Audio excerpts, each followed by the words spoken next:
Bonjour à tous, on se retrouve aujourd'hui pour parler de la nouvelle mini-série événement d'NBC qui s'appelle The Slap.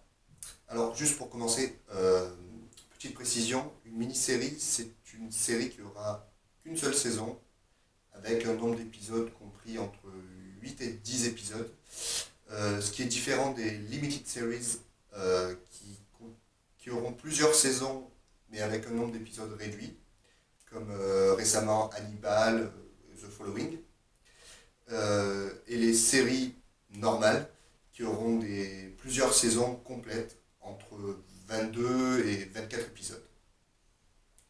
Donc The Slap est une adaptation de la série australienne The Slap qui a été créée par Christos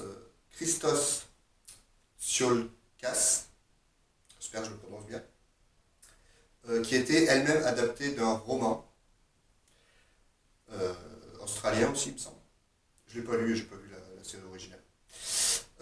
Donc la série américaine est avec Emma Thurman, Peter Sarsgaard, c'est que ça ne jette pas, Sarsgaard, Melissa George, Melissa Sardowski, Tandy Newton, Zachary Quinto et Brian Cox. Et cette série raconte l'histoire d'une famille qui va se déchirer après qu'un homme donne une gifle à un enfant qui n'est pas le sien. Alors, est-ce que The Slap est une claque? Non. En tout cas, elle n'a pas été pour moi. Euh, c'est bien fait.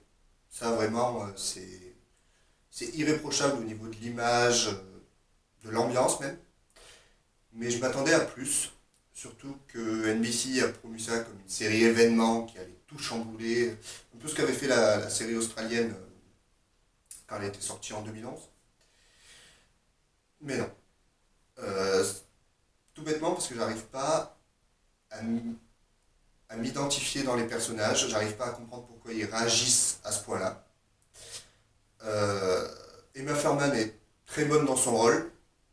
Même si elle a remplacé Mary-Louise Parker au pied élevé, j'aurais préféré voir Mary-Louise Parker dans le rôle. C'est vraiment une actrice que j'adore. Surtout pour ses rôles un peu de taré, un peu comme dans Red ou dans le genre. Euh,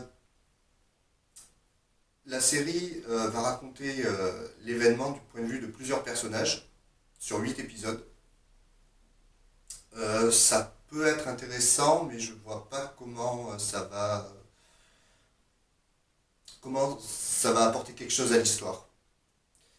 Euh, voilà. Après, ça pourrait plaire aux gens qui aiment bien les séries du style The Good Wife. C'est un ressenti que j'ai. Je pense que ces gens-là pourraient aimer cette série parce que ça a quelque chose d'assez étrange, étrange entre guillemets, par rapport aux autres séries qu'on voit sur des chaînes comme NBC qui sont surtout des séries policières. Celle-là a vraiment un message. Mais comme je l'ai dit, ça ne marche pas sur moi. Ça peut marcher sur vous, mais ça n'a pas marché sur moi. Je pense pas regarder la suite. Ou alors juste vraiment par curiosité pour voir ce qu'ils vont faire. Mais là, je suis pas emballé. Après, c'est une série qui se concentre sur l'éducation parentale et les conflits de classe. Euh, Ce qui me gêne un peu là-dedans aussi, c'est que l'éducation parentale, c'est vraiment quelque chose de très personnel.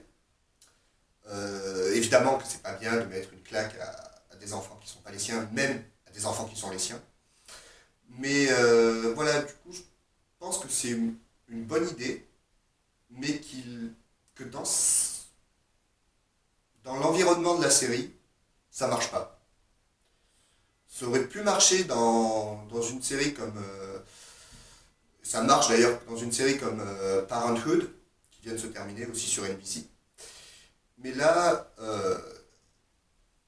rien que de me dire que ça sera juste 8 épisodes et puis c'est fini, je pense pas qu'ils puissent vraiment creuser le sujet à fond et faire vraiment quelque chose d'intéressant.